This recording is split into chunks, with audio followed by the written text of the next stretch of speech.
कहता है मैं अंदर जाता हूँ, क्या देखता है कि ऐसे दिखता है, वो दिखा है, कितने पहाड़ दिखाई देते हैं, प्रकाश दिखाई देता है। पहले तो इस खोखे में तुम देख रहे हो ये एक ब्रह्मांड का ही चित्र है, इसमें इससे बाहर कुछ नहीं दिखाई देता इसका। और इसमें जो तुम देख रहे आज तक कोई हृदय में रोशनी देख रहा है, कोई प्रकाश देखा, प्रथम तो हृदय में वो पहुंचे नहीं। अगर हृदय तक भी, हृदय ये दिल नहीं है, एक हृदय कमल बोला जाता है।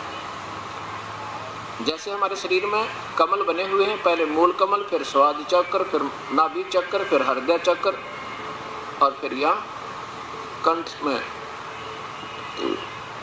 जो है कंठ चक्र, और फिर आगे त्रिकुटी के अंदर, और फिर सहस्रार चक्र। तो इस प्रकार अगर हृदय में भी पहुंचे होते तो हृदय कमल में कौन है? भगवान शिव रूप में ये काल और दुर्गा पार्वती रूप में विद्यमान है। उनके शरीर से भी तेज निकल रहा है। अगर ये महापुरुष हृदय तक भी पहुंचे होते तो उवाबाई नहीं बकते, केवल प्रकाश दिखाई दिया। वो बताते कि महादेव और पार्वती का हमने वो धाम देखा, और वो धाम कौन है उसका रिफ्लेक्शन, जैसे टीवी में चैनल आते हैं, प्रोग्राम कहीं होता है, दिखता टीवी में, बस इतनी इसकी उपलब्धि हो सकती है। और वो कहते हैं हमने प्रकाश देखा। तो ये अनुभव, उनका अनुभव गलत है, क्योंकि उन रास्ता भटक चुके हैं, वो वहां तक पहुंचे नहीं जिसको ये वास्तविकता बता रहे हैं। ऐसा दास का कथन है कि अगर कोई अपना अनुभव बताता है कि मैं, तो वो वेदों से नहीं मिल रहा, उस परमात्मा की प्यारी उस वाणी से नहीं मिल रहा, तो वो बताने वाले का अनुभव उस शास्त्र के विपरीत होने से ठीक नहीं। हमने अनुभव नहीं, हमने कैसे करना, जैसे पवित्र शास्त्र बता रहे हैं, बस दूसरी बात नहीं। क्या बताया पवित्र शास्त्र में, गीता जी में, कि ब्रह्म तक की साधना ओम नाम का जाप है, और चारों योग, पांचों योग करनी भाई प्रॉपर लगातार करनी होगी। और लेकिन इनसे भगवान नहीं मिले हैं। सीधा लिखा है कि मेरी प्राप्ति, मेरा यो शरीर है, अर्जुन दो तुझे दिखा रहा हूं मैं, ये है मेरा विराट रूप तेजों में, और भाई ये मेरी प्राप्ति, यानी ब्रह्म कहता है, ज्योतिष रूपी काल कहता है, मेरी प्राप्ति ना वेदों वर्णित विधि से, ना किसी जप से, ना तप से, ना किसी यज्ञ से, ये तो मैं अपनी कृपा है, जो मेरा अनन्य भक्त है ना, तू मेरा अनन्य भक्त है, इसलिए तेरे पर रहम करके मैंने दिखा दिया। ऐसे कभी कभी रजा कर देता हूँ किसी पे, तो वो देख सकता है मुझे, नहीं तो किसी प्रकार से मुझे नहीं देख सकता। इसी प्रकार वेदों में वर्णित विधि ओम नाम का जाप और पांचों यज्ञ ये महापुरुषों ने खूब की, लेकिन प्रभु नहीं मिला। इस करके अपनी सोच के शास्त्र बना दिए, परमात्मा निराकार है, तो वो जो सोच के उपनिषद बना दिए वो गलत बना दिए, उनकी आवश्यकता नहीं थी। सिर्फ लिखते थे वेद में ऐसा लिखा उस चैप्टर में, परमात्मा सह शरीर है और मेरी भक्ति करनी है, ब्रह्म कहता है, तो ओम नाम का जाप, दूसरा मंत्र नहीं, और नीचे के देवताओं की पूजा व्यर्थ है। और वो परमात्मा और है कोई, क्योंकि वेदों को भी ब्रह्म बोल रहा है, ज्योत स्वरूप निरंजन ये काल बोल रहा है, और गीता जी को भी ये ज्योत स्वरूप निरंजन ब्रह्म बोल रहा है। और बोलने वाला भगवान श्री कृष्ण के माध्यम से भी किसी तीसरे और भगवान की महिमा बताता है, और साथ में निर्णायक ज्ञान देता कि तीन परमात्मा है।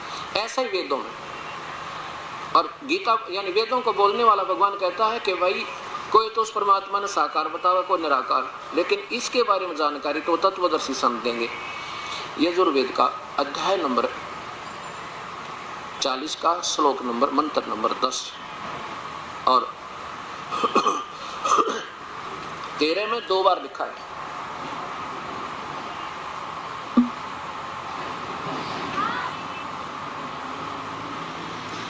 और यही गीता जी में कि उस पूर्ण परमात्मा के पाने के लिए अर्जुन उन संतों को ढूंढ ले जो तत्वदर्शी संत हो। अब हमने क्या करना है कि जो मंत्र हमारे प्रमाणित हैं उन्हीं का जाप करना है, और जो रहनी करनी विधि बताई है संतों ने, यानी संत ने, जिसके लिए वेद भी प्रमाण देते हैं कि उसी संत को ढूंढ ले भाई, वो बताओगा वास्तविकता कैसे, और वो जो कहता उसको सुनो। यानी ये देखो,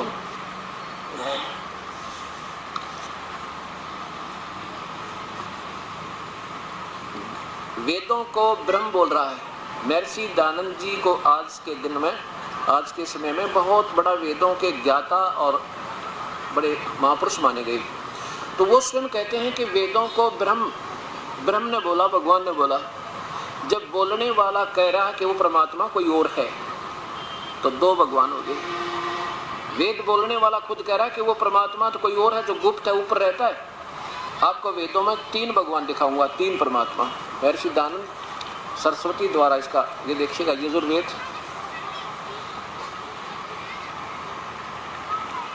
और ये कहां से प्रकाशित है, प्राप्त हुआ है।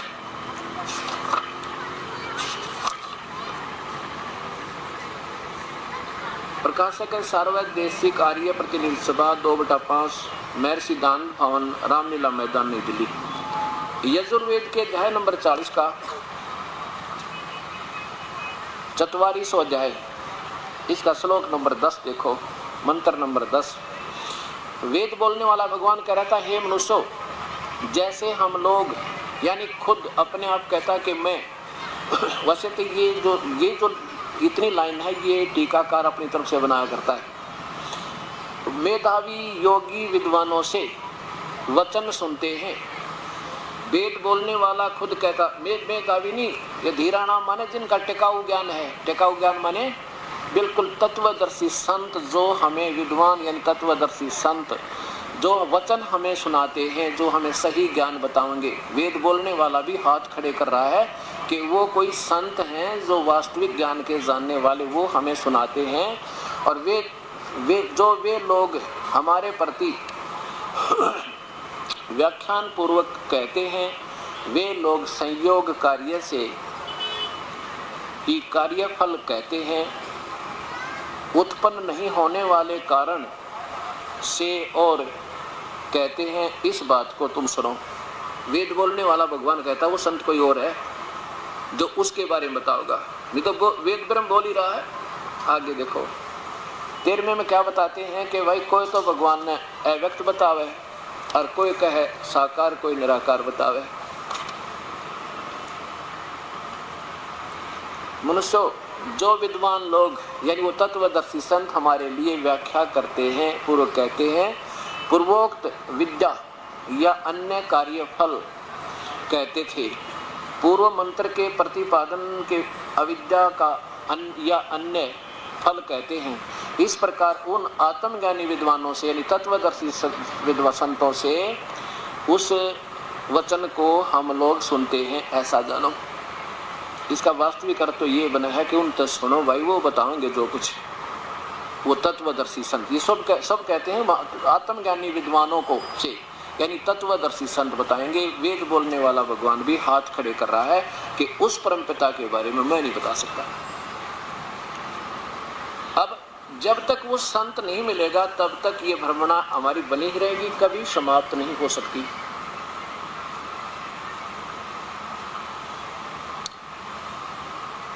अब ये क्या कहते हैं कि आत्म साक्षात्कार हो गया। मेरी यह बात समझ में नहीं आई, फिर उस आत्मा ने देखेगा कौन? कमाल की बात करे, चौड़े में चौंधला रखी। आत्म साक्षात्कार फिर देखनिया कौन होगा? देखा है सो दूसर होई।